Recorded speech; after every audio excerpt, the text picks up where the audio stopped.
I'll leave you with one last thought, and that's that we live in hyperspaces in the first place. Nachmanides in the 12th century said the universe has, from reading Genesis 1, he said the universe has 10 dimensions, only 4 are knowable. That was his view. Particle physicists today tell us that we do live in 10 dimensions, only 4 are directly measurable, length, width, height, and time.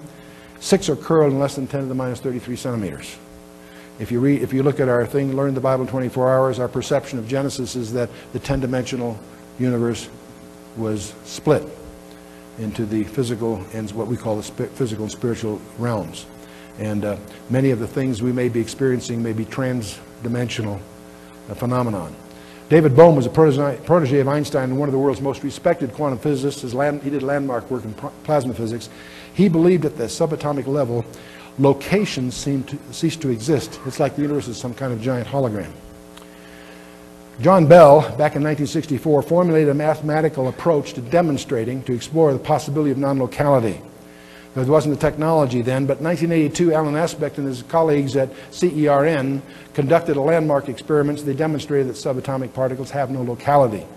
And I won't go through the physics of this. They took photons going in opposite directions with filters that switched fast enough that they demonstrated that the photons, all photons know what the other photons are doing instantaneously. And that means they have no locality. Anyway, so our whole concepts of reality are being altered. We're discovering that we all are in a gigantic simulation. If you want to understand one colorful entertainment piece, I encourage you to rent a movie called 13th Floor. It's just a piece of entertainment.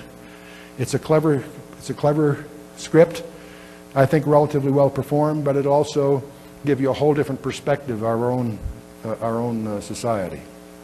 But part of the myopia of our life is that we are force-fitting discoveries into obsolete models. And again, in the interest of time, I'll skip into this. I think man is invading a world of which he has only the faintest glimpses, and the uncharted impacts can replicate unseen. They can transcend borders, species, and generations. And only the most committed people can persist in denying the role of a deliberate designer or creator. And we need to recognize that you and I were fearfully and wonderfully made. For thou hast possessed my reins, the psalmist says, thou hast covered me in my mother's womb. I will praise thee, for I am fearfully and wonderfully made. Marvelous are thy works, and that my soul knoweth right well.